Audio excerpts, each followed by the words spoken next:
Luciano Lara, Beabá do Tiro, hoje com o segundo episódio do React, agora classificado como React ponto a ponto.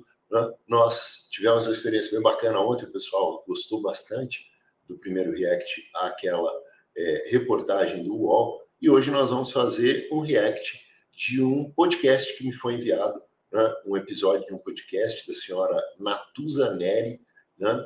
Com um monte de impropérios, com um monte de inverdades, com um monte de convidados que ela levou ali para falarem um monte de bobagens, né? E nós vamos aqui, ponto a ponto, rebater toda essa narrativa e toda essa construção que foi realizada neste podcast, tá, pessoal? São em torno de 20 minutos o podcast e a gente vai parando e vai comentando as besteiras que foram faladas ali. Tem muita besteira, tem muita inverdade, tem muito achismo, tem muita opinião de ONG desarmamentista, né? E um monte de acusações falsas que devem ser rebatidas, porque, infelizmente, nós não temos voz, nós não temos respaldo e nós não temos a exposição que esse pessoal tem exatamente por tolherem a nossa opinião, a nossa informação, né? E não ter como refutar as mentiras repetidas que por 30 anos martelando a mente do brasileiro acabam sendo confundidas com verdades absolutas. Eles vão falar sobre falta de controle das armas no Brasil, falta de parâmetros para análise de bancos de dados sigilosos e completamente seguros e eficazes que existem no Brasil. Eles vão falar a respeito de opiniões sobre o armamento civil no Brasil, e que não deixam de ser opiniões, mas como opiniões podem ser questionadas e devem ser refutadas com dados e com fatos, né, para que, ainda que se não goste de arma de fogo, se respeite quem goste, quem quer, na medida em que isso não afeta a segurança pública ou os afazeres dessas pessoas. Beleza? Depois da vinheta, a gente segue.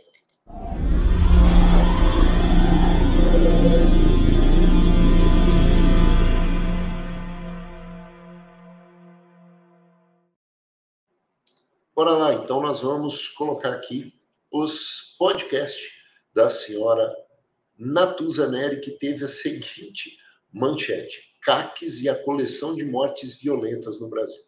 Quando fala de uma coleção, né, a gente já pensa num conjunto, né, num agrupamento numeroso, né, mas, em verdade, a coleção de mortes violentas no Brasil não se deve aos CAC, não está na conta dos CAC, né, como ela fez querer ser em razão de episódios esparsos e muito pontuais, que ainda que sejam absolutamente trágicos e indevidos e que deveriam não existir, né, representam um número ínfimo perto do universo de pessoas que está envolvido regularmente nas atividades e poderiam ter sido evitadas e deveriam ser evitadas se tivéssemos maior acesso a treinamento, maior acesso a clube de tiro, maior frequência de participação, que se estimula com a diminuição de custos das atividades e com fomento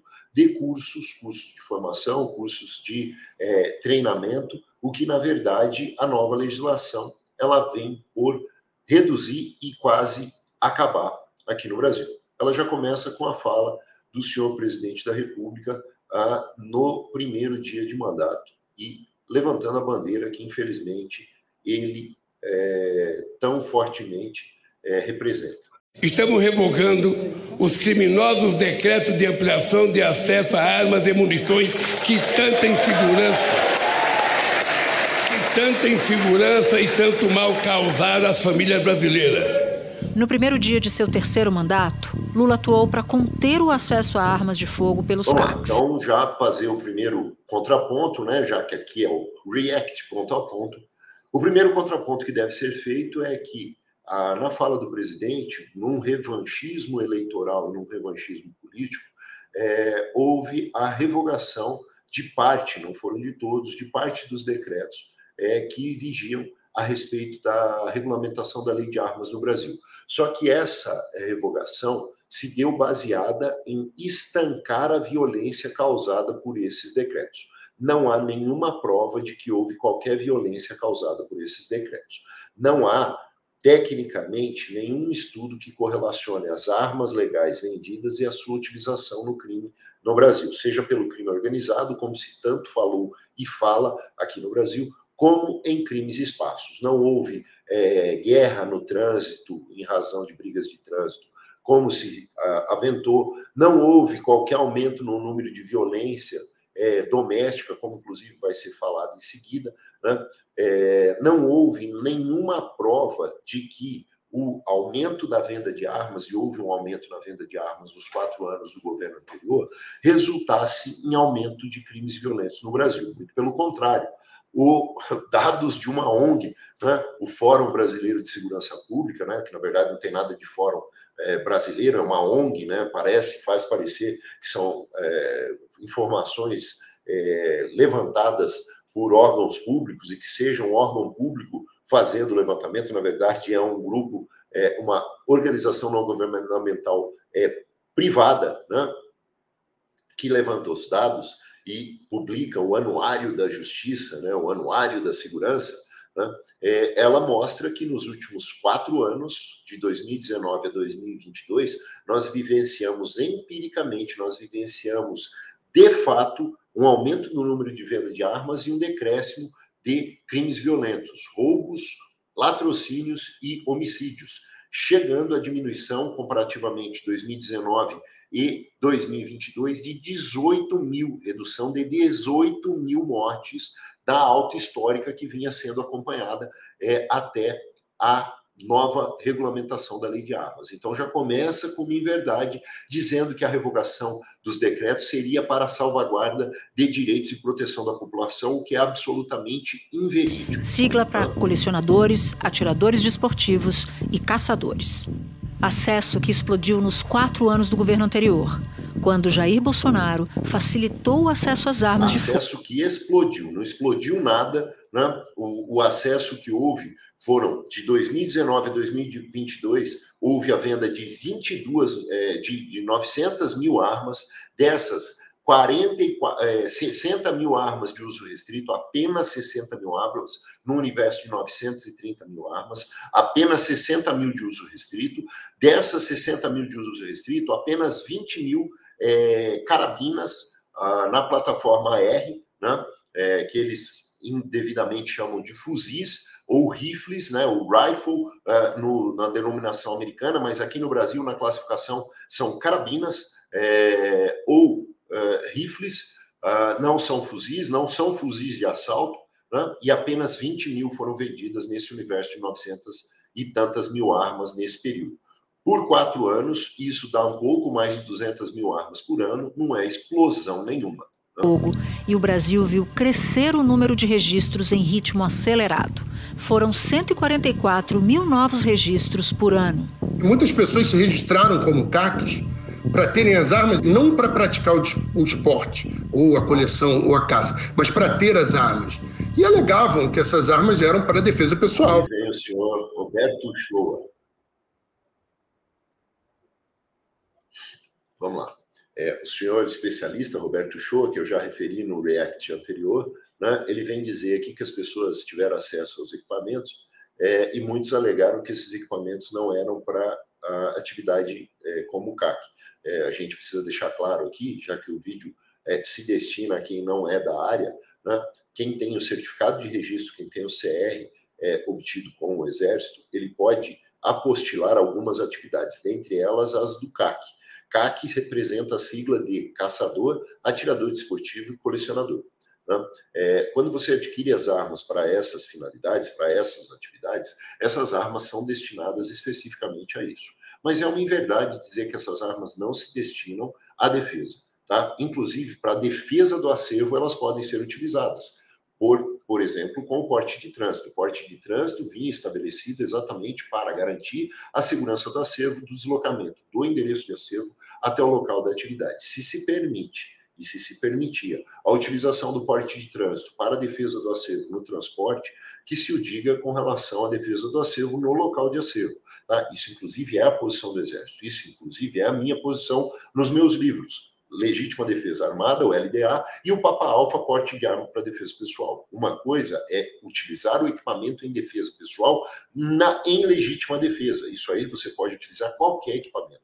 Não é só o equipamento do Sigma, não é só o equipamento do Sinarme, pode ser inclusive um equipamento que você toma do bandido, um equipamento frio, um equipamento com numeração raspada que esse bandido esteja utilizando. Se você o tomar e utilizar em defesa pessoal, isso aí é meio necessário para a sua legítima defesa. Então, é uma bobagem absurda dizer que não pode ser utilizado o equipamento nesse sentido. É verdade que o Exército foi utilizado e utilizou o seu sistema Signum para a aquisição do equipamento por pessoas que talvez não tivessem a familiaridade ou não tivessem a disponibilidade de estar utilizando como caçadores, atiradores ou colecionadores, porque queriam, em verdade, esse equipamento pela Polícia Federal para a defesa pessoal única e exclusiva, e deveriam ter acessado isso por meio do Sinarme. Só que como a Polícia Federal muitas vezes fechou a porta para essas pessoas, elas viram uma condição melhor de obtenção, inclusive foram instruídas e equivocadamente por muitas pessoas, muitos youtubers, muitos despachantes, várias pessoas estimularam, é mais fácil tirar pelo Exército, é mais fácil obter o equipamento pelo Sigma, né, através do sistema como CAC, né, do que pela Polícia Federal. E essas pessoas acabaram induzidas a isso e hoje viram que há necessidade de habitualidade, hoje viram que há necessidade de outras atividades específicas e não a utilização do equipamento, nem a efetivação do uso do equipamento adquirido, porque ele não serve para essas atividades, mas foi adquirido com essa finalidade sim, o que não está absolutamente ilegal. Pode ser uma impropriedade na utilização, mas uma satisfação de uma necessidade garantida constitucionalmente hoje com a DN 6139, que o mínimo necessário para a defesa armada deve ser garantido ao cidadão. Em julho deste ano, um decreto presidencial transferiu do Exército para a Polícia Federal a responsabilidade pela fiscalização dos CACs. E também diminuiu Em julho desse ano, foi determinado que haveria a transferência de competência do Exército para a Polícia Federal, o que ainda não ocorreu. Há um cronograma com previsão para que isso seja implementado em janeiro de 2025, mas não se vê possibilidade disso ser feito, primeiro, porque não há verba para a criação do módulo 3 no Sinarme, né, o Sinarme 3, módulo CAC, né? Não há previsão de investimento nesse sentido e já há possibilidade, já está se falando, inclusive, de transferência do Citicorp do Exército para a Polícia Federal, o que seria um tremendo absurdo. Tá? Não se poderia estar se fazendo essa transferência por decreto, porque a previsão é legal, a lei de armas estabelece que é do Sigma e do Exército a competência de cuidar das armas dos CACs e do sistema que envolve os CACs, isso não poderia ser feito, é ilegal que isso esteja sendo feito por meio de decreto, e o decreto prevê que isso só vai acontecer a partir de 2025. Quantidade de armas e de munição permitidas para os CACs e para a defesa pessoal. O decreto também aumenta a lista de armas classificadas como uso restrito. Regozija aí a senhora Natuza Neri o fato de ter se reduzido o número de armas, né, acessível, e ter se reduzido a quantidade de munições. Né? Isso em verdade, uma satisfação pessoal que ela demonstra aí a respeito do tema, desconhecendo absolutamente a realidade do assunto.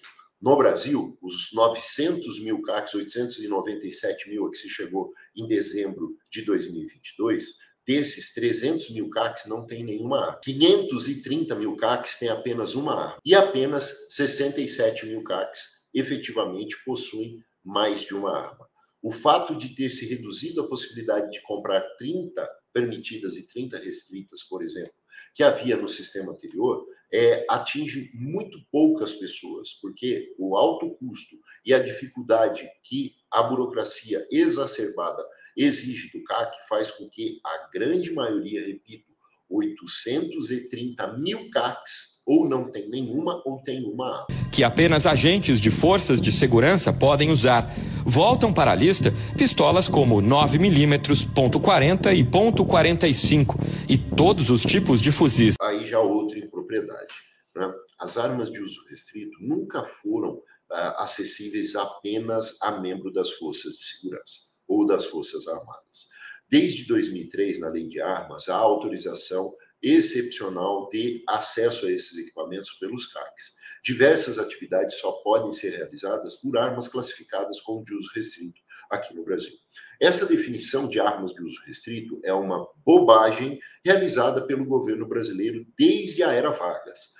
Getúlio Vargas reduziu e limitou o acesso aos equipamentos ao público civil para conter possibilidade de levantes e limitar, com isso, apenas as Forças Armadas e as forças auxiliares, né, que são as forças policiais, por exemplo, as polícias militares, que são forças auxiliares das Forças Armadas, a possibilidade de acesso a determinados tipos de equipamento para evitar um levante, para evitar uma revolução, para evitar que se fosse contra o governo.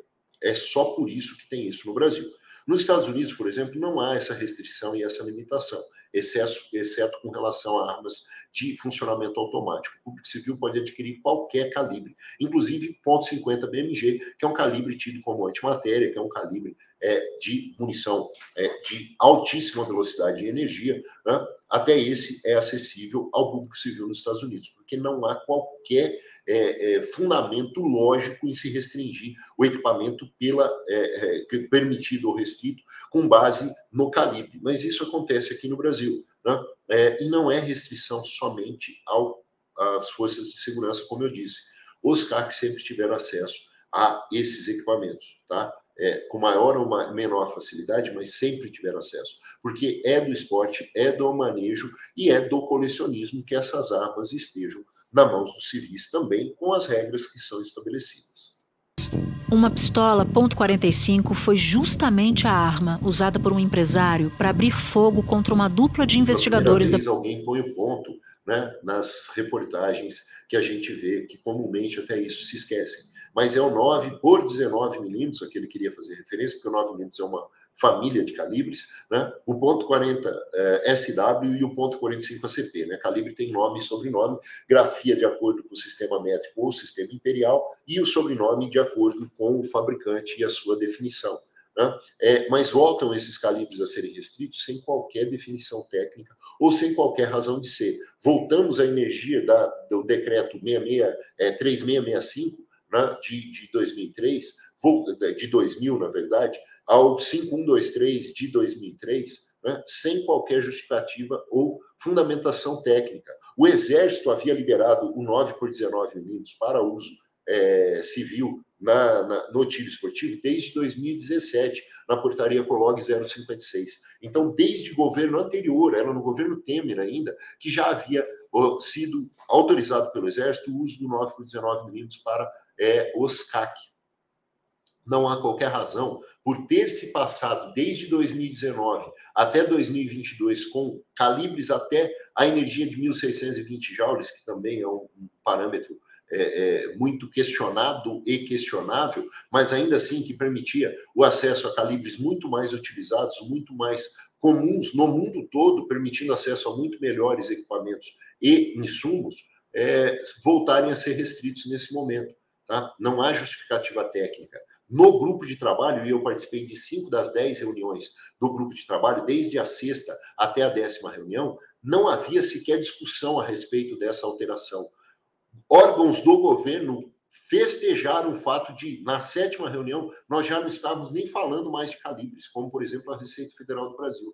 E hoje nós estamos com essa restrição novamente, mas não para as forças de segurança. Nós temos acesso, de acordo com as ADIs 619, 6139 e 6466, há calibres restritos sim, tanto que o decreto estabelece que nível 3 pode ter acesso a 4 novas armas de calibre restrito, caçadores podem ter 2 armas de calibre restrito, há sim a continuação e continuidade de acesso a armas de uso restrito pelo cidadão, conforme a legislação em vigor, que é a Lei 10.826 de 2003.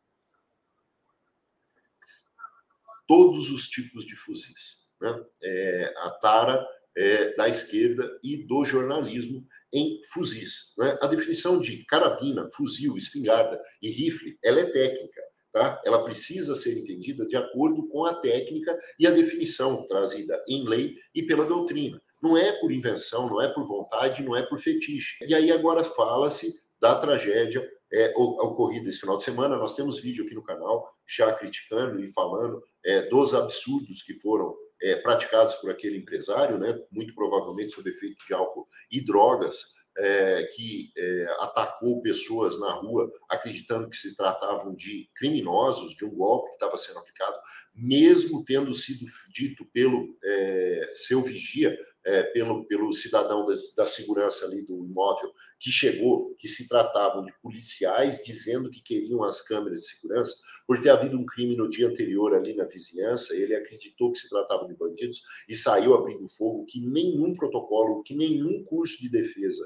ensina a fazer, né? Repito, talvez estimulado por álcool e drogas, né? Que veio a matar covardemente uma policial, uma trabalhadora, no exercício da sua função. E coloca como se fosse o calibre da pistola como responsável pela morte, e não o ato translocado desse empresário que veio a óbito em razão da sua agressão aos policiais. Polícia Civil. À luz do dia, em um bairro nobre da capital paulista. A 45 que ele vitimou a Milene, ela era de CAC, era uma arma que estava registrada, mas que ele usa ela como colecionador, ele não podia usar ela para atirar nem para fazer o que ele fez. A troca de tiros fez 3 vítimas, uma policial civil de 39 anos, um vigilante e o dono de uma mansão. Eu realmente não sei quem que fez essa declaração, né? A informação oficial, a que está constando no boletim de ocorrência, que eu já disponibilizei ali a imagem no vídeo que gravei sobre esse tema, né? Fala que a .45 ACP não tinha registro. Tá? Não é que ela tinha registro no CIPA, consta que ela não estava registrada. Então, sendo uma arma sem registro, é uma arma fria, tá? É uma ilegalidade, o que faz com que esse cara seja um bandido e não um cidadão. Nem um CAC, nem nada disso. Ele podia estar CAC, ele podia ter o CR, né? Mas enquanto possuidor de uma arma ilegal, né, ele era bandido. Se a arma tinha registro de coleção, ele não podia utilizar. A arma de coleção não pode ser disparada, exceto para teste de mecanismo. Arma de coleção é apenas para coleção. Você não pode usar essa arma. Que se o diga para defesa, muito menos para defesa do acervo. A arma de coleção não é para efetuar disparos, é só para teste do mecanismo. Ela pode estar funcionando e apta a funcionamento, mas ela não pode ser usada. Tá tudo errado. Que saiu de casa armado, atirando contra policiais que investigavam um furto em uma mansão vizinha. Absurdo total, e a gente já comentou isso. O que é que você tem? Qual a percepção? Agora vem um comentarista da Globo News, né, que gosta de dar palpite em tudo, não sabe nada, não sabe de política, não sabe de nada que ele fala, e agora ele mostrou exatamente o desconhecimento dele quanto à segurança pública e quanto a armas de fogo, né? Veja bem o que ele fala. A percepção é que o excesso de armas, esse despejo de armas no país... De adjetivar, né? O excesso de armas. Excesso de armas para quem? O cara tinha 2 armas em casa, excesso para quem? Despejo de armas. Onde foi despejada a arma? Porque lá em casa não foi despejada arma nenhuma durante o governo Bolsonaro. Oba-oba, festa de armas, eu não vi no governo anterior. Né? Todas as armas que eu adquiri com muito suor, com muito esforço do meu trabalho, né? E demoraram muito. Teve arma que eu cheguei a levar 13 meses para adquirir. 13 meses, regularmente, para fazer a aquisição de uma arma. Né? Não houve despejo de arma nenhuma, mas ele gosta de adjetivar, né? Para reforçar ali a parca retórica que ele possui, né? Veja só. Pode acabar levando, por exemplo, casos de feminicídio, que você tem arma dentro de casa. E outra questão que preocupa muito, esse despejo de... Pode acabar levando é a expectativa dele, né? É achismo dele. Há aumento de feminicídio, porque tem arma em casa. Nós temos um BI aqui no Mato Grosso do Sul, né? É um painel a respeito dos feminicídios, né? Mapa do feminicídio chama. É só entrar no site do Ministério Público, mpms.mp.br, tá lá, dossiê do feminicídio, melhor que lembrei o nome. Dossiê do feminicídio. Você entra lá no BI e você pesquisa. Desde 2016, né, nos últimos 9 anos aqui no Mato Grosso do Sul, você pode escolher por arma qual foi a maior arma utilizada. Facas representam mais de 50% das armas utilizadas no feminicídio no Brasil. Armas de fogo representam aqui no Mato Grosso do Sul menos de 20%. 1 em cada 5 feminicídios. Então, dizer que mais armas representam mais crimes, além de ser uma bobagem, não dizem nada a respeito do feminicídio, que aqui no Mato Grosso do Sul, todo um estado, com a amostragem de todo um estado, mostram que menos de 20% dos crimes são praticados com arma de fogo. Gostaríamos que esse número fosse 0.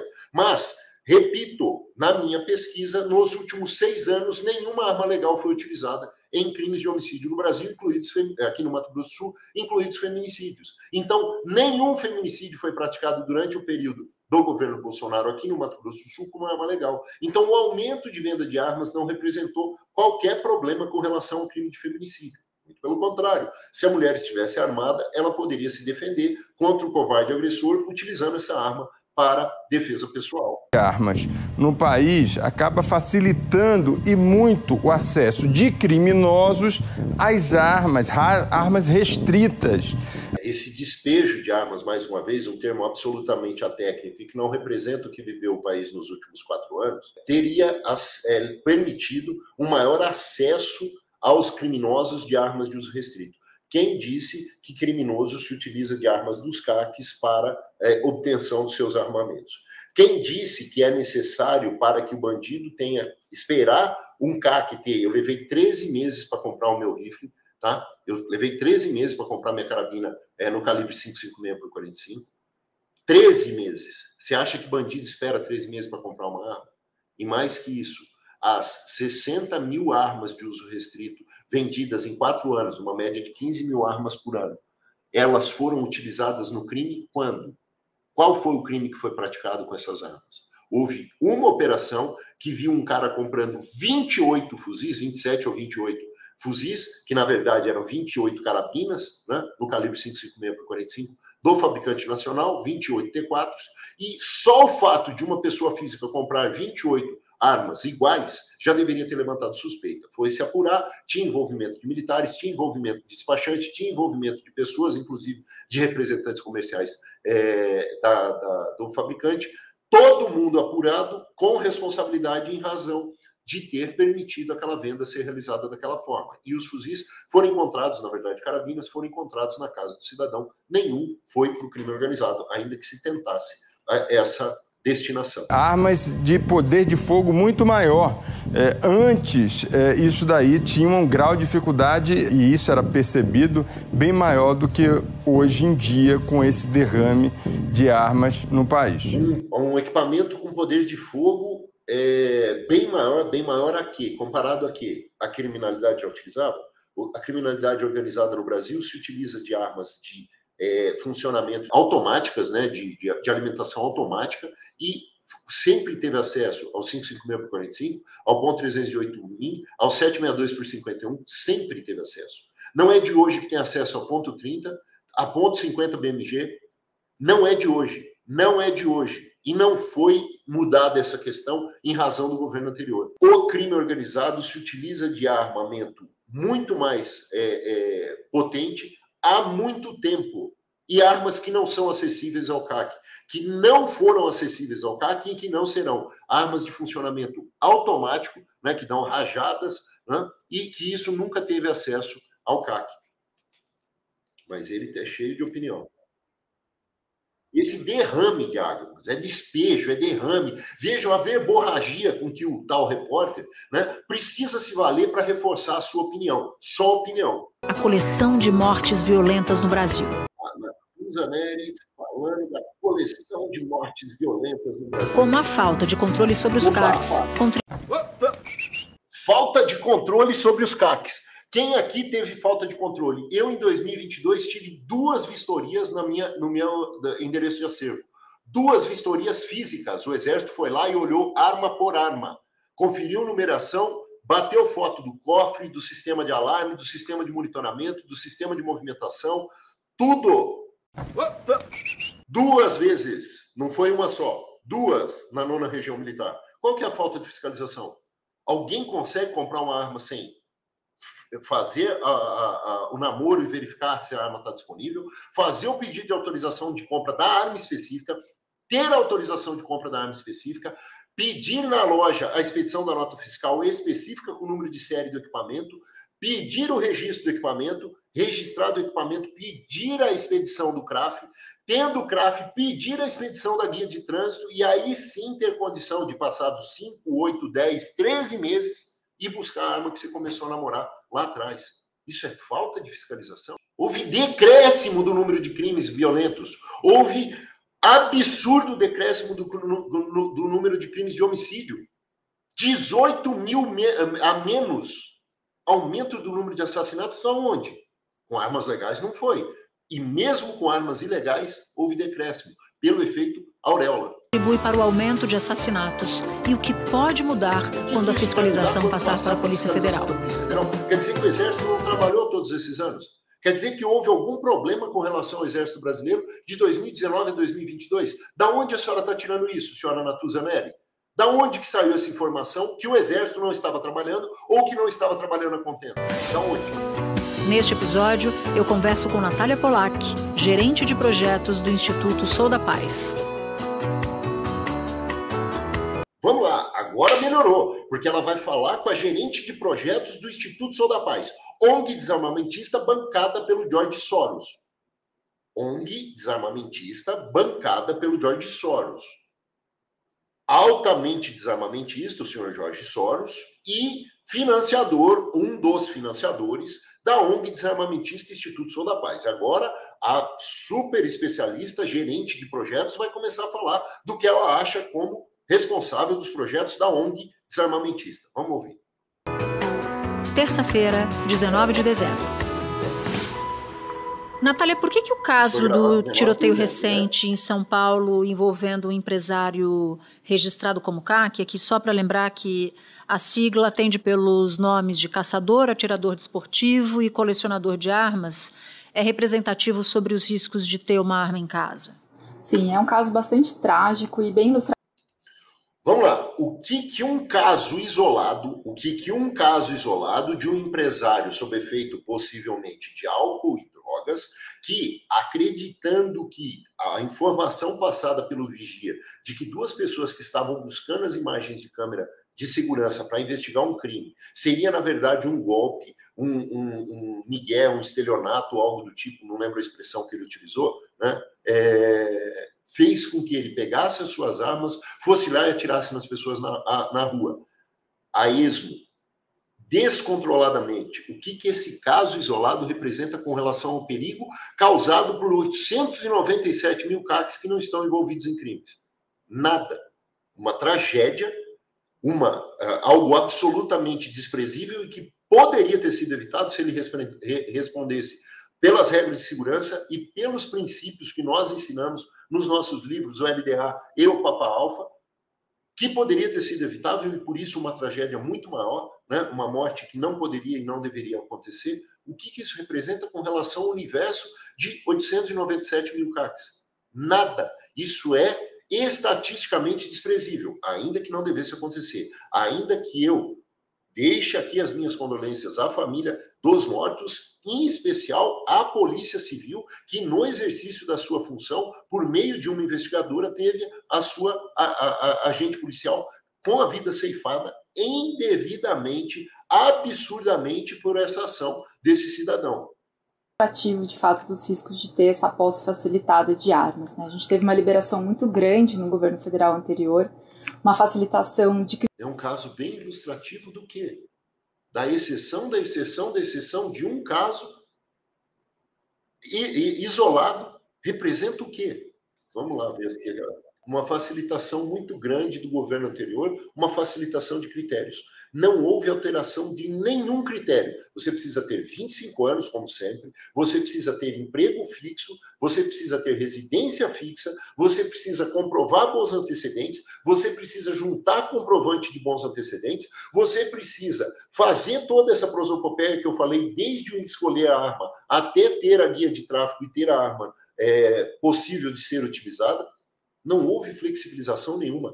Tentou-se reduzir alguma parte da burocracia e ainda assim não se conseguiu, porque se criou um tal do sistema SIGICORP que é mais burocrático do que quando a gente tinha que entregar pastinha de papel esfregando o bico no balcão da OM. Critérios de acesso e também um incentivo cotidiano aí no discurso para que as pessoas se armassem. Ah, aqui que está. O problema da ONG é o incentivo cotidiano e o estímulo no discurso. É porque tem que se massificar, segundo as ONGs desarmamentistas, seguindo a cartilha do senhor Jorge Soros, tem que se massificar o conhecimento de que armas matam. Tem que se colocar e demonizar o instrumento. E tem que se impedir o cidadão de bem que queira e possa de ter acesso ao equipamento. Quando se popularizou, diminuindo o custo e preço, quando se criou uma pistola pelo fabricante nacional, sendo a arma mais barata de porte no Brasil, a pistola G2C, chegou a custar R$ 2.800, quase 3 salários mínimos à época, mas ainda a arma mais barata disponível. Quando se buscava diminuir impostos para diminuir o custo disso e permitir que todas as pessoas, independente de classe social, tivessem acesso, vem a ONG dizendo, olha, esse discurso aí é ruim, porque a população armada, ela não é refém. A população armada, ela não fica escravizada. Frase que não é do presidente anterior. Frase que é conhecida e enfrentamento a ditaduras desde sempre. Qualquer pessoa que conheça o mínimo de história sabe disso. Mas isso é ruim para a senhora representante da ONG que está conversando aí com a senhora Natuza Neri. E como resultado, de fato, hoje a gente tem muito mais pessoas armadas, com calibres mais potentes. Temos mais pessoas armadas com calibres muito mais potentes. Isso é preocupante. Nós temos 2 milhões de pessoas entre Sigma e Sinarme armadas no Brasil, num universo de 200 milhões de habitantes. Isso é 1% da população. 1% da população está armada. Isso é preocupante. 1% da população. Deveríamos ter 50%, 60% da população armada, para a gente ver se ia ter essa quantidade de desmando que acontece no Brasil. E uma fiscalização que não acompanhou esse crescimento. Opa! Aqui que já está a primeira crítica e a primeira inverdade a respeito da fiscalização no Brasil.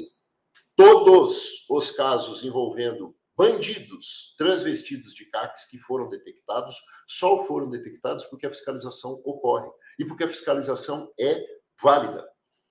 Todos os casos de tentativa de burla ao sistema que foram detectados, só foram detectados porque Exército, Polícia Federal, Polícia Civil, Polícia Militar, Polícia Rodoviária Federal, todos os entes públicos funcionaram e funcionam. E a fiscalização e o sistema altamente burocrático e documental que nós vivenciamos, toda essa burocracia e toda a fiscalização de todos os agentes funciona.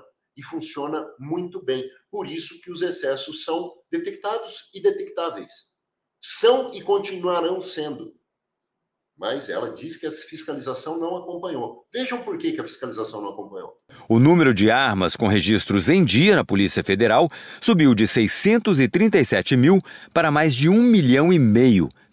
São 1.490.000 armas registradas na Polícia Federal, no sistema Sinarme, para a defesa pessoal. Lembrando que aqui tem armas também de policiais, tá? Armas de calibre permitido, e aí estavam incluídos todos os calibres que foram reclassificados em 2019, armas no calibre 9 por 19 milímetros, .357 Magnum, .40 SW, .45 ACP, todas essas armas migraram do Sigma, quando eram restritas, para o sistema Sinarme, ou deveriam ter migrado, tá? Porque os Sinarmes são armas de defesa e armas de uso permitido. Sempre foi e sempre será somente armas de uso permitido. Crescimento de 144%. E quase a mesma quantidade, mais 1,5 milhão, está com registros vencidos. Isso significa que não existe esse dado que tem 1,5 milhão de armas com registro vencido. Não existe. Não há 1,5 milhão de armas no Brasil com registro vencido. Não há. Você não consegue renovar o registro de uma arma se o de outra arma estiver vencido. Você não consegue adquirir uma arma se você tiver com o registro vencido. O registro vencido é mera irregularidade administrativa. É simplesmente a pessoa ter se esquecido do prazo de validade. Era 3 anos, depois foi 5 anos, prorrogaram para 10 anos durante a pandemia e os registros foram renovados e as pessoas, por vezes, quem tem mais de uma arma, se esquece que o documento venceu. No grupo de trabalho, isso foi trazido como sendo uma preocupação gigantesca do Sou da Paz e do Igarapé, as duas ONGs desarmamentistas que participaram como membros efetivos do grupo de trabalho. Olha qual que era a preocupação deles. Os registros vencidos levavam a descontrole das armas. Como descontrole? A arma está registrada num CPF, que tem um endereço por trás daquele CPF, que tem um endereço de guarda do acervo, e nada disso mudou. É só ligar lá no cara. Tá tão incomodado assim? É só quando ele for renovar uma arma, falar, ô, seu registro está vencido. Ele, opa, renova os dois agora. É isso. Não se perdeu controle nenhum, mas o documento realmente está vencido, a cédula está vencida e precisa ser renovado. E isso aí, eles falaram, olha, nós vamos criar um SMS automático ou um e-mail disparado com 90 dias de antecedência para o cara. Parabéns! Pena que não fizeram, porque isso ia facilitar a vida de que tem 5, 10, 15 armas e nem todas vencem ao mesmo tempo. E ainda bem que não vencem ao mesmo tempo. Porque se todas vencessem ao mesmo tempo, o sistema colapsaria. Né? Mas vamos lá, vamos ver qual que é a preocupação com os registros vencidos. Metade das armas que deveriam ser fiscalizadas pela Polícia Federal tem localização desconhecida. Da onde que a localização das armas está desconhecida? Porque o registro está vencido. O endereço do cidadão é o mesmo, não alterou. O endereço de acervo é o mesmo. O CPF é consultado na Receita Federal, em todos os órgãos de controle. Está lá. É só mandar um e-mail para o cara falando seu recibo venceu. Ele vai falar, puxa, que bom que vocês me avisaram. Como eu não tenho ido treinar porque vocês não deixam treinar, como eu só posso dar 50 disparos por ano e eu só vou uma vez ao ano para o clube, eu ainda não tinha visto. Quando eu for pedir minha guia de trânsito, porque sem guia de trânsito essa arma não pode ser movimentada, eu vou descobrir que o meu registro está vencido e vou renová-lo. Só isso. Mas é preocupante porque se perdeu o controle de metade das armas. Tem 1,5 milhão de armas no Sinar. Como é que tem 1,5 milhão de armas com o registro vencido? As novas regras estabelecidas agora em 2023 reduziram de forma significativa a quantidade, o tipo de armas que as pessoas podem comprar. Ah lá, a tara é diminuir a quantidade de armas possível de ser adquirida. Veja bem, nós temos 897 mil CACs que poderiam ter adquirido 60 armas cada um. Eu errei numa conta ontem que eu fiz rapidamente ali para o pessoal, isso aqui está sendo gravado ao vivo, sem corte, sem edição, sem nada, tá? Então eu peço perdão, porque eu errei uma conta ontem ali no vídeo, já coloquei no comentário ali o erro que eu fiz, tá? Mas é que o raciocínio foi mais rápido do que acompanhado ali da aritmética. E aqui eu vou colocar 897 mil CACs vezes 60 armas, são 53, cadê aqui? Opa, vem para dentro, 53 milhões 820 mil armas. Nós não temos nem próximo disso. Nós temos 2,5 milhões de armas no Sigma e 1,5 milhão de armas no Sinab. Nós não temos 4 milhões de armas no Brasil. Não temos 4 milhões de armas no Brasil. Poder se comprar X número de armas não quer dizer que as armas vão ser compradas. 300 mil CACs tem 0 armas. 530 mil CACs tem uma arma apenas. Mas vamos lá.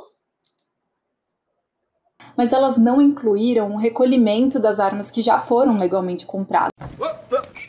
Opa! Pronto! A ONG desarmamentista mostrou a sua cara. A ONG desarmamentista quer o confisco.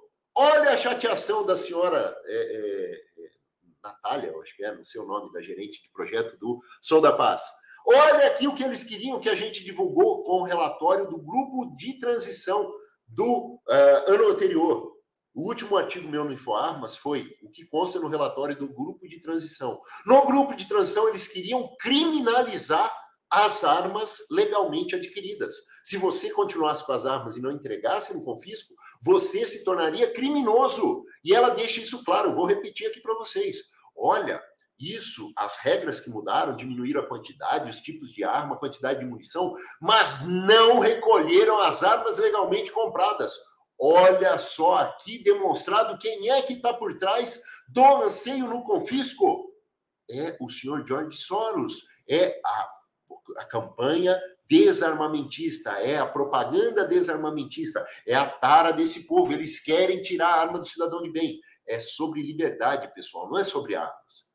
É sobre controle. Eles querem controle social através do desarmamento. E olha aqui ela deixando isso claro. Que bom que fica claro, né? Não sei se foi ato falho, mas deixou com todas as letras que eles querem, é confisco.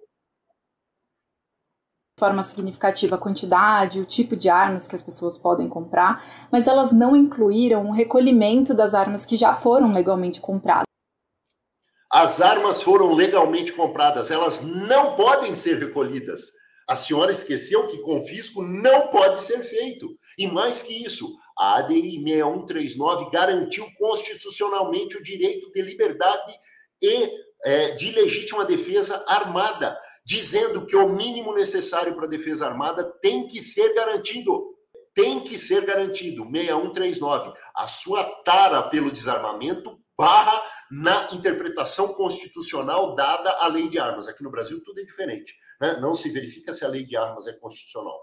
Faz-se uma leitura constitucional da lei de armas e se trouxe com isso para a exegese constitucional. Hoje está definido na Constituição, está previsto expressamente na Constituição Federal pela ADI 6139, que é o mínimo necessário para a legítima defesa armada, tem que ser garantido. Tem um passivo enorme para lidar com o aumento de circulação. 1% da população, 2 milhões de pessoas apenas têm acesso às armas de fogo. Nós temos, no mínimo, dados os 64% do referendo de 2005, numa população de 200 milhões de pessoas, nós temos 130 milhões de pessoas favoráveis à venda de armas no Brasil. Não quer dizer que todas vão comprar, mas são 130 milhões de pessoas favoráveis à venda de armas no Brasil. Se 10% dessas pessoas comprarem armas, nós temos, só para começar a tangenciar o que a gente precisa alcançar, esses 64%, nós temos 13 milhões de pessoas que poderiam estar armadas e não estão.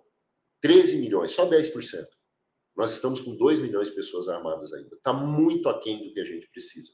Está muito aquém do que a gente deveria. Porque a Constituição, dada a leitura do STF, na 6139, estabelece que é direito ter acesso ao mínimo necessário à defesa armada.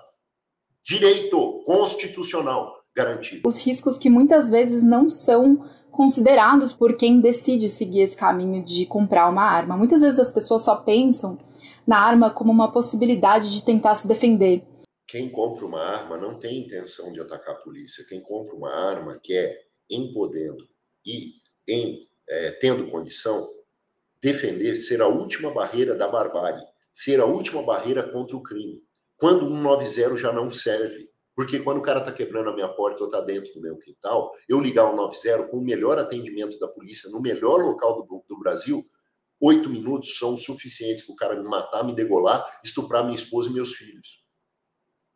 Não dá para esperar 8 minutos. E eu tenho que ter a minha condição de, como cidadão que sou, garantir a defesa última dos meus bens mais caros, da minha família e dos meus entes queridos. Eu tenho que ter essa possibilidade. E essa possibilidade é possibilidade, não é obrigação.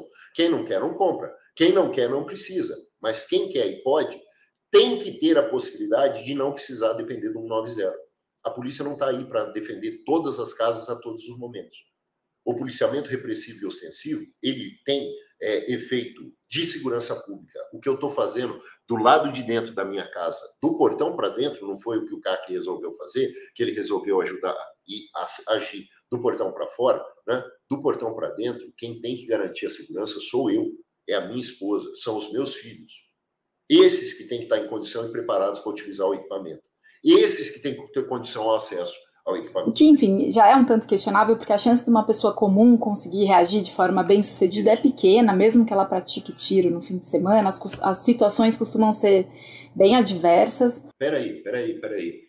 Isso é sonho? Isso é coisa que o cidadão comum não tem condição de fazer? Isso só demanda mindset, conhecimento, treinamento e julgamento. Isso é que nós ensinamos, é isso que a gente trata aqui no LDA. É isso que a gente trata no nosso livro Legítima Defesa Armada, tá?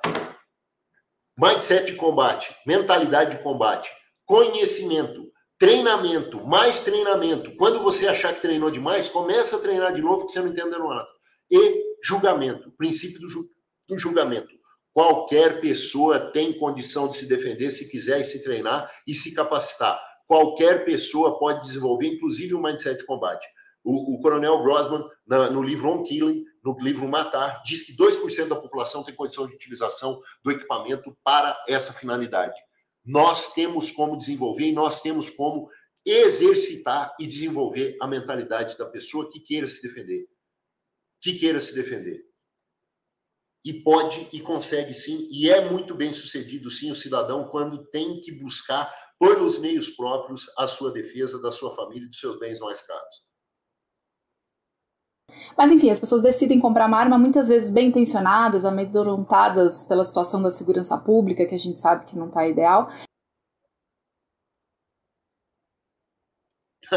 Que a segurança pública não está ideal? O que vocês pregam é o defund da polícia. O que vocês pregam é a diminuição da polícia, é a desmilitarização da polícia, é acabar com a polícia militar. O que vocês defendem é a polícia desarmada. O que vocês defendem é desencarceramento em massa, é liberação de drogas. O que vocês defendem é contrário à família, é contrário à segurança. O que vocês defendem é que faz com que a segurança pública esteja do jeito que está. E a segurança pública não está longe, não está nem perto do razoável. Ela está muito longe do razoável. Quando se investiu na polícia, quando se investiu em investigação e no reforço do policiamento ostensivo, repressivo e investigativo, vocês entram agora e mudam tudo. Exatamente para o contrário. Mas poucas pessoas levam em consideração também os grandes riscos nos casos de má utilização da arma. Os grandes riscos, no caso de má utilização da arma, são sanados com treinamento, com conhecimento, com manuseio e segurança, com regras de segurança que são ensinadas por todos os instrutores. O maior e o mais desenvolvido curso que eu tenho disponível como instrutor de armamento e tiro chama-se Manuseio e Segurança. E eu faço questão de disponibilizar esse curso para que o maior perigo de um pai, o maior risco de um pai é um acidente e a má utilização do equipamento em casa. Isso se conhece, se resolve com educação, ensino e treinamento. Meu filho de 5 anos, que completa 6 anos no final de semana, sabe as regras de segurança e recita as regras de segurança. Chega um amiguinho em casa, vai brincar de polícia e ladrão, vai brincar de equipamento, vai brincar com equipamento de criança, ele fala, não aponte para ninguém, não coloque o dedo no gatilho, né? E só aponte para o alvo se você quiser atingi-lo. Isso brincando com Nerf, que não fui eu que dei. Isso brincando com Nerf. É o fato de que ter uma arma em casa é ter uma responsabilidade, é ter um peso sobre os seus ombros 24 horas por dia. Né? Eu coloco tanto no Papa Alpha quanto no LDA, que é uma mudança de estilo de vida, é uma mudança de comportamento. Comprar uma arma, ter uma arma, portar uma arma é uma mudança de situação e de condição, né? E isso precisa ser muito bem entendido, com conhecimento e treinamento. Porque, como a gente viu nessa semana, ela aumenta muito a chance de ser responsável pela morte de um inocente. Vamos lá. Aumenta a chance de ser responsável pela morte de um inocente? Não. Aumenta a sua condição e capacidade de não ser morto inocentemente num crime que lhe é cometido. De você ser vítima de um crime tentado e não consumado, e que você não passa parte de estatística e você possa sair vivo numa situação de vida ou morte. Também com responsabilidade pelas suas ações, que é exatamente a aplicação do princípio do julgamento, o quarto princípio que nós ensinamos nas nossas obras, princípio do julgamento, que é, além de medir o custo-benefício da ação, saber da responsabilidade de estar agindo. Por causa de um erro de julgamento, uma decisão tomada aí numa fração de segundo, e o risco também de usar essa arma num momento de descontrole emocional. A gente também tem visto os casos recorrentes de briga de trânsito. Opa, casos recorrentes de briga de trânsito e uso de arma de fogo? Onde que tem caso recorrente? Não vi. Nos últimos 4 anos não aconteceram. Casos recorrentes de uso de arma de fogo em briga de trânsito, de armas legais? Não tem não. A senhora está inventando. Briga familiar que acaba num feminicídio. Feminicídio? Nós já vimos aqui pelo BI do Mato Grosso do Sul que menos de 20% são utilizadas armas de fogo e não são armas registradas. Não houve qualquer risco de aumento de feminicídio por causa disso. E até outras questões associadas, como acidentes, ou até que uma outra pessoa da casa acesse essa arma, como a gente viu em casos trágicos aí de adolescentes acessando a arma em casa para cometer ataques a escolas, enfim, são muitos riscos. Adolescentes acessando armas em casa para cometer crimes em escolas? Teve um caso de um filho de um policial que pegou a arma do policial sem o seu conhecimento, que já é um crime de omissão de cautela. Adolescentes no plural. Quais foram os outros casos? Os 2 casos mais prolíferos de ataque em escolas no Brasil, um se deu com machadinha e o outro se deu com emprego de combustível. Cadê o emprego da arma de fogo? E arma de fogo legal. Não. A senhora está confundindo as coisas e usando uma situação muito grave, que é ataques à escola, para sensibilizar o público com uma informação equivocada de que armas legais seriam utilizadas para esses ataques, o que é inverdade. Os associados a essa presença da arma, que muitas vezes são subdimensionados. Não são subdimensionados. E os números são muito eloquentes. Opa! Aí a senhora Natuza Neri vem que os números são eloquentes. Quais números? Que números que foram trazidos? Os exemplos da cabecinha da gerente do Sou da Paz, que inventou, são muito eloquentes para a senhora, eloquentes quanto a imaginação da senhora gerente de projetos, ou a respeito da realidade? Porque número nenhum foi trazido. Quais números eloquentes são esses? Né? O discurso, a verborragia para tentar reforçar. Né? O número de CACs disparou no governo Bolsonaro, como você disse ali, explicou que o governo anterior facilitou tanto o acesso a armas numa série de decretos. Então, a gente passou de 117 mil em 2018 para perto de 800 mil 4 anos depois. E a fiscalização, ela acompanhou esse aumento explosivo? Como é que é o sistema de controle do Exército? Porque houve muitas falhas. Opa! Houve muitas falhas. Quais foram as falhas? As falhas foram permitir que houvesse registro de 800 mil CACs? A falha foi que a campanha de desarmamento não funcionou? A falha foi que toda a massiva propaganda que é feita contra o armamento, demonizando o instrumento, não serviu, não surtiu resultado, e 800 mil pessoas buscaram o direito de se proteger, o direito de praticar suas atividades, o direito de praticar o esporte, o manejo e o colecionismo. Onde que falhou a fiscalização? Ou é a retórica de vocês que não combinou? Sim, a fiscalização não acompanhou esse crescimento, ela não recebeu investimentos proporcionais. A fiscalização não acompanhou o crescimento. Não recebeu investimentos proporcionais? Peraí, cada ato que nós praticamos, autorização de compra, paga. Apostilamento, paga. Expedição de CRAF, paga. GT, paga. Paga o quê? Taxa. Taxa é o tributo que retribui o serviço prestado. É o tributo, taxa é o tributo que paga o serviço prestado. Tudo o que nós fizemos foi revertido ao Exército Brasileiro ou à Polícia Federal para aplicação única e exclusiva no serviço realizado.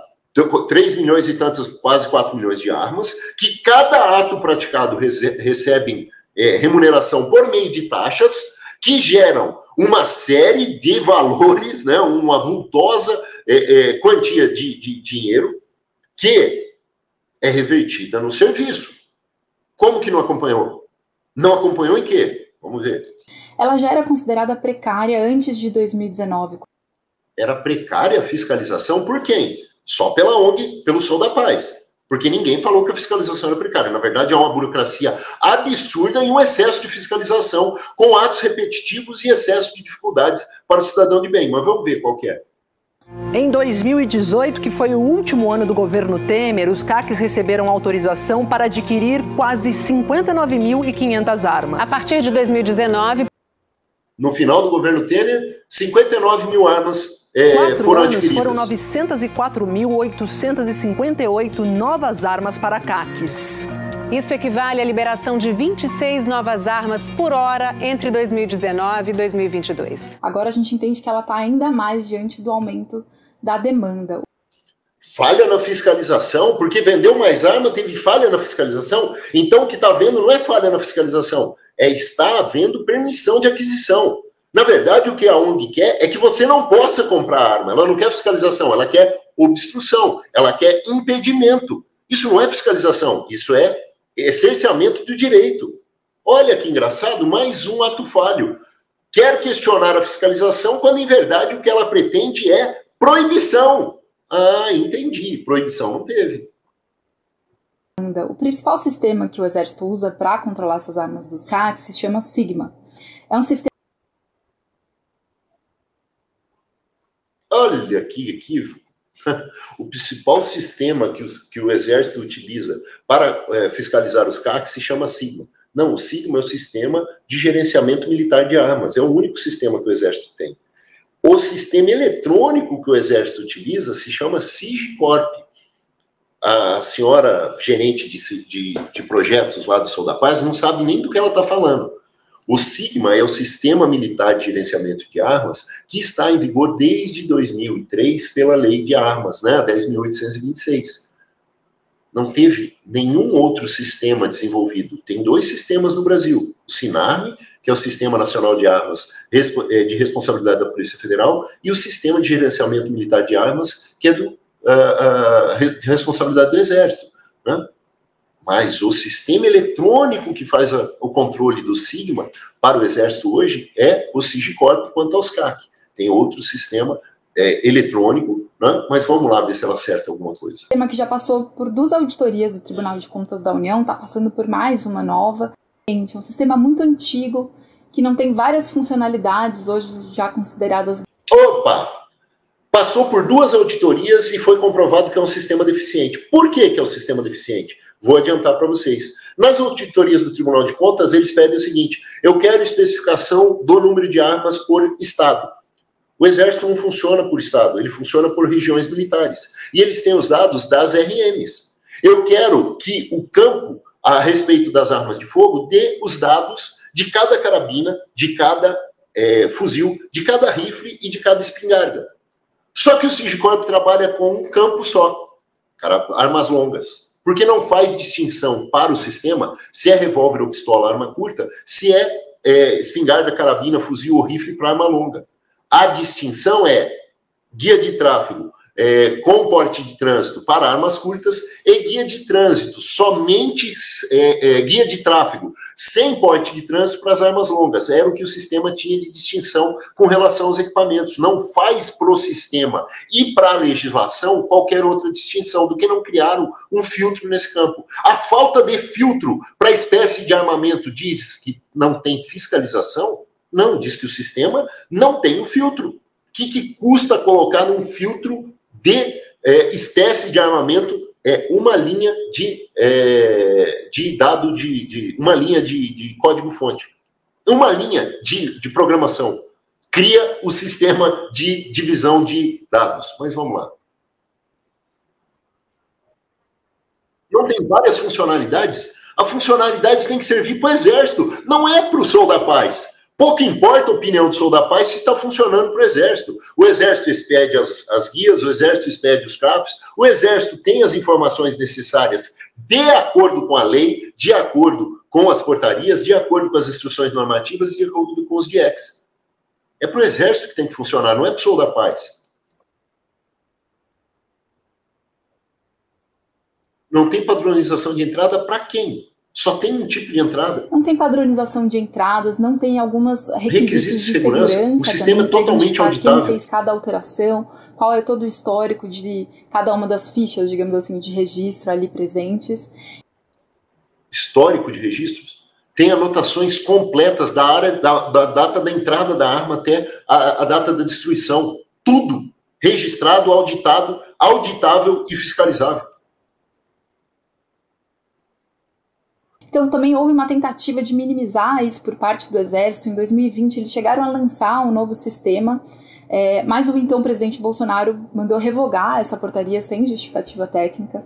Ela foi ser relançada muitos meses depois, mas até onde a gente sabe, esse novo sistema que teria sido desenvolvido não entrou em funcionamento. Então, hoje a gente tem esse sistema SIGMA bastante limitado, que gera questões como o próprio Exército alega publicamente, não consegue separar os registros por unidade da federação.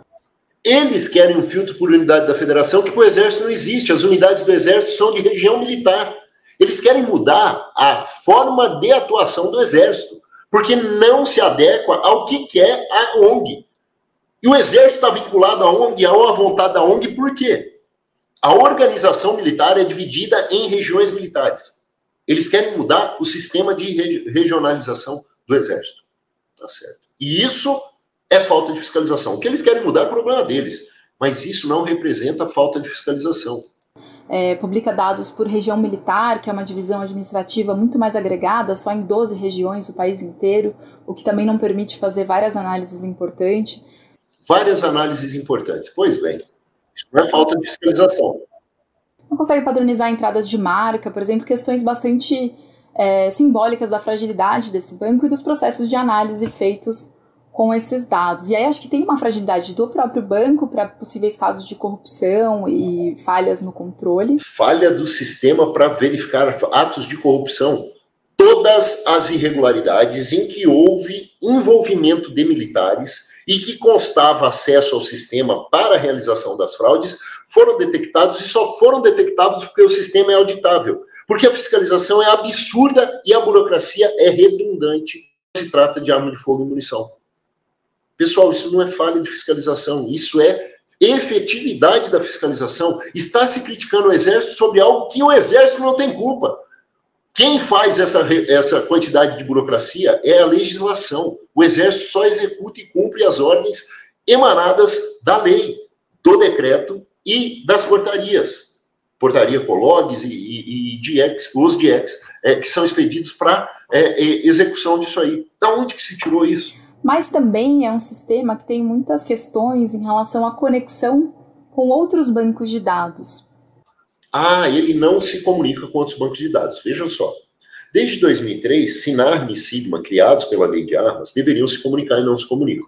Em 2019, o presidente Bolsonaro baixou um ato dizendo que era para Sigma e Sinarme se comunicarem. Eles continuam não se comunicando. Isso é uma questão que o governo atual não resolveu. Porque quando determinou a migração da responsabilidade das armas dos CACs do Sigma para o Sinarme, não conseguiu fazer. E não está conseguindo fazer agora. E não vai conseguir fazer. Porque os bancos de dados não se comunicam. Isso é questão de TI, isso não é questão de falta de fiscalização. Os bancos de dados não se comunicam. Sigma e Sinarme não se falam. E não estão se falando e não vão se falar. Isso não é falha de fiscalização. O que eu quero destacar? É um sistema que as polícias estaduais não têm nenhuma forma de acesso direto. Então, por exemplo, quando um policial militar está na rua, ele identifica uma pessoa que se apresenta como CAC, tem uma arma, mas apresenta um certificado ali de registro como CAC. Ele não tem como conferir? Exatamente. Ele não consegue... Que mentira! Que mentira que ele não tem como conferir! Todos os CRs e todos os CRAFs tem QR Code, tem código, tem numeração e inscrição digital. Todos são checados, checáveis. Todos. Não tem nada disso. E não tem falha na fiscalização. Se houver qualquer suspeita, dúvida, ou até mesmo falta de condição de leitura do QR Code, por exemplo, no interior do meu estado, Mato Grosso do Sul, não há sinal de internet. Não havendo sinal de internet, fica dificultada a checagem do QR Code. O que é feito em caso de suspeita? Encaminhamento para a delegacia para a verificação e averiguação. Checagem do documento aonde tenha sinal, aonde tenha condição e onde tenha possibilidade. Isso não é falha nenhuma na fiscalização. Isso é falta de estrutura, falha de estrutura brasileira. Nós temos falta de sinal de internet, falta de conexão com bancos de dados. Isso é problema estrutural brasileiro. Isso não é problema de fiscalização nem policial, nem das forças policiais, muito menos do Exército brasileiro. Criar um sistema com login de policial e conferir se aquele documento é válido, se ele é legítimo. Não consegue mesmo. O Sigma só é acessável pelo militar, porque é o sistema de gerenciamento militar de armas, não é o sistema do Sinarme. O InfoSeg é o sistema de compartilhamento de informações que tem alimentação pelos sistemas estaduais. O InfoSeg é alimentado pelo sistema, pelo Sigma, e você consegue fazer uma checagem parcial, porque não é atualizado ano a ano, ainda não é o ideal. Realmente isso precisa melhorar. Mas não é falta de fiscalização. Se ele não é falsificado. A mesma coisa para uma arma apreendida. O policial não consegue verificar, essa arma foi apreendida num roubo, ela tem numeração de série, deixa eu ver se ela pertence a algum CAC. Ele não consegue checar a arma apreendida onde? Ele consegue fazer a verificação, essa verificação não é feita na rua, essa verificação é feita na investigação, e mesmo que não haja conexão direta com o sistema, basta um ofício para que o Exército faça a checagem e confira. Não tem falha de fiscalização nenhuma. Ela é só um pouquinho mais tormentosa porque os sistemas não se falam, e não se falam desde 2003. E tivemos todo o ano de 2023 e eles continuam não se falando. Qualquer alteração que foi feita, se foi feita positivamente, não resolveu essa questão. Então essa informação não chega até as polícias. E o fluxo contrário também sim, não. Esse sistema não recebe nenhum tipo de alerta. Por exemplo, se uma pessoa que é CAC é presa por um crime, não chega nenhum alerta para o sistema do Exército, o que faz com que a gente tenha casos muito graves, inclusive no processo de recadastramento. Opa! Se é feita uma prisão de um cidadão, não é feita comunicação ao Exército? Como assim? Não é feita comunicação ao Exército? Se um CAC é preso, imediatamente é comunicado e instaurado o PAS, o procedimento administrativo sancionatório. Se houve qualquer causa de perda da idoneidade, essa é comunicada ao Exército e o Exército tem que tomar providência. Se não houve comunicação, foi porque não se tinha o conhecimento de que o cidadão era CAC. E ele não praticou a conduta como CAC. Os sistemas poderiam ser interligados e isso ser feito automaticamente? Lógico que poderia, nós estamos em 2023. Só que os bancos de dados ainda não estão se falando. A Polícia Federal fez uma operação focada nisso, de pessoas que têm antecedentes criminais e continuam tendo armas legais em seu nome. A gente teve o caso muito emblemático até do Roberto Jefferson, né, uma pessoa pública, respondendo a vários processos. Aqui, curioso, se utilizou a ideia de que, por ter havido PF-RECAD, a polícia teria desencadeado uma operação exatamente para mostrar a quantidade de CACs que tinham entrado por meio do crime organizado e quantos estavam trabalhando irregularmente. Vejam só, a operação não teve nada a ver com o PF-RECAD, aproveitou-se o fato de cidadãos terem utilizado o PF-RECAD, de boa fé terem recadastrado seus equipamentos, trazido a atualização das suas informações e contra esses tinha grande parte, a maioria deles envolvidos com pensão alimentícia, era prisão civil por dívida, jamais poderia ter sido utilizado o meio que foi utilizado para a prisão dessas pessoas, porque prisão civil por dívida não é perda de idoneidade para fins penais e muito menos para fins de perda do equipamento. Tá? O cara está devendo pensão alimentícia, é uma porcaria para mim, é menos homem, é menos pai, mas isso não tira o direito dele de ter o equipamento, porque não há essa previsão legal. Tá? Esse é um ponto que tem que ser colocado. Segundo, teve pessoas que tiveram condenações por crimes praticados depois de se tornarem CACs. Eles perderam a idoneidade e nesses processos não houve comunicação ao Exército automática, e não é automática, porque os crimes por eles praticados não foram como CACs. Foram crimes praticados como cidadão comum. O CAC é um cidadão comum que tem um certificado de registro e tem uma condição de praticar atividades que o certificado de registro lhe garante. Não torna essa pessoa especial, não torna essa pessoa imune à prática de crimes, ainda que seja uma pessoa que passe por um crivo muito maior de fiscalização, por toda a documentação que ela tem que comprovar para ter o certificado de registro expedido, ainda assim é um cidadão comum que erra e pode praticar crimes. E ao praticar crimes, perde a idoneidade e não pode continuar como CAC. Agora, se esses crimes não forem comunicados ao Exército, o Exército automaticamente realmente não fica sabendo. Uma falha muito grande que existia era a possibilidade da pessoa tirar uma certidão negativa em um estado em que ele não residia e utilizando essa certidão negativa em burla ao sistema, porque ele não tinha idoneidade, porque ele tinha incidências criminais e processos, estando respondendo no seu endereço de correspondência, no seu endereço de residência efetivo, ele burlava o sistema, praticava uma falsidade ideológica, já praticava um crime, para permitir o seu registro no certificado de registro, tá, no Exército, para obter o apostilamento das atividades como CAC. Isso era uma burla, isso é um crime que era praticado e agora se corrigiu de maneira a exigir 5 anos de endereço desse cidadão para verificar nos 5 anos de endereço se ele tinha alguma pendência trazendo certidões de todos os endereços. Se ele mudou de estado de federação, ele vai ter que buscar de todos os estados e trazendo isso aí mais corretamente. O CNJ disponibilizou no grupo de trabalho uma certidão unificada dos 81 tribunais brasileiros. Só essa certidão resolveria tudo isso, mas não quiseram implementar, mesmo estando disponível e disponibilizado pelo CNJ. O caso do Roberto Jefferson é emblemático. Respondendo a vários processos, quando foi responder o mandado, o bandido, Roberto Jefferson, bandido, estava com o seu acervo fora do endereço de acervo, a polícia não tinha como imaginar isso, estava com equipamentos que não eram para estar com ele, burlando o sistema, criminoso que foi, burlou o sistema, e isso é um caso emblemático.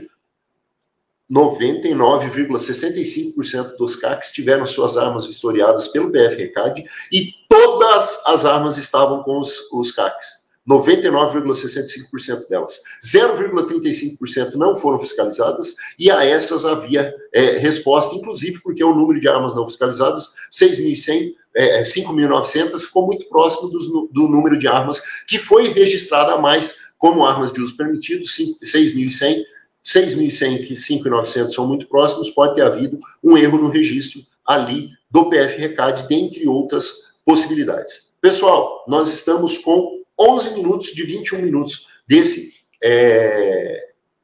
podcast, tá? Que nós estamos fazendo o ponto a ponto.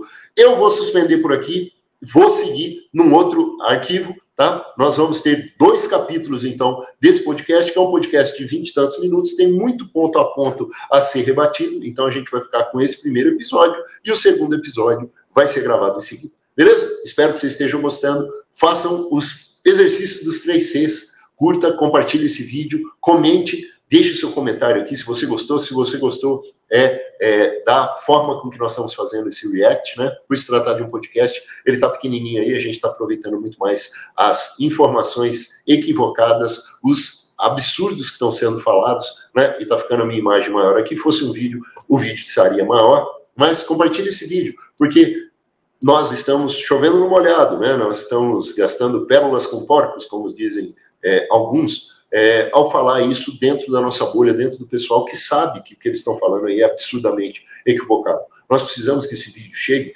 com esses contrapontos, com esse ponto a ponto, refutando os absurdos que estão sendo trazidos, exatamente para quem acredita nisso. Né? Eu não jogo xadrez com pomba, tá? Não é para falar para desarmamentista, porque eles acreditam piamente que o desarmamento civil é o caminho. Eles acreditam piamente que o controle social através do desarmamento é necessário para a tomada de poder e instalação da ditadura. Com eles eu não tenho muito que conversar, né? Eu não tenho que tentar convencê-los, porque eles já estão convencidos. Eles passaram por uma subversão de formação e educação que dificilmente é corrigida, tá? Mas me disponho a qualquer momento a fazer um debate, a fazer um contraponto de ideias aí, com quem quiser. Já fiz vários e farei quantos forem necessários, né? Não para convencê-los, mas para mostrar a fragilidade dos argumentos que eles utilizam e a paca retórica que eles possuem. Mas, em verdade, a gente gosta e gostaria que esse vídeo alcançasse efetivamente todo o espectro de pessoas, né? Aqueles 64% de pessoas que podem estar sendo alcançadas pela grande mídia e que acreditam nesse discurso, e acreditam nessa verborragia, que acreditam nessa adjetivação de despejo, descarrego, de reforço de redundância no desarmamento que eles utilizam. Tá? É para essas pessoas que efetivamente nós gostaríamos que esse vídeo fosse alcançado. Então, por favor, compartilhe esse vídeo, verifique se está inscrito, ative o sininho das notificações. Esse é o fim da primeira parte desse vídeo. Nós vamos começar e gravar, deixar para vocês em 2 partes para ele não ficar muito grande. Valeu? 1h20, já está grande pra caramba. Obrigadão, fui!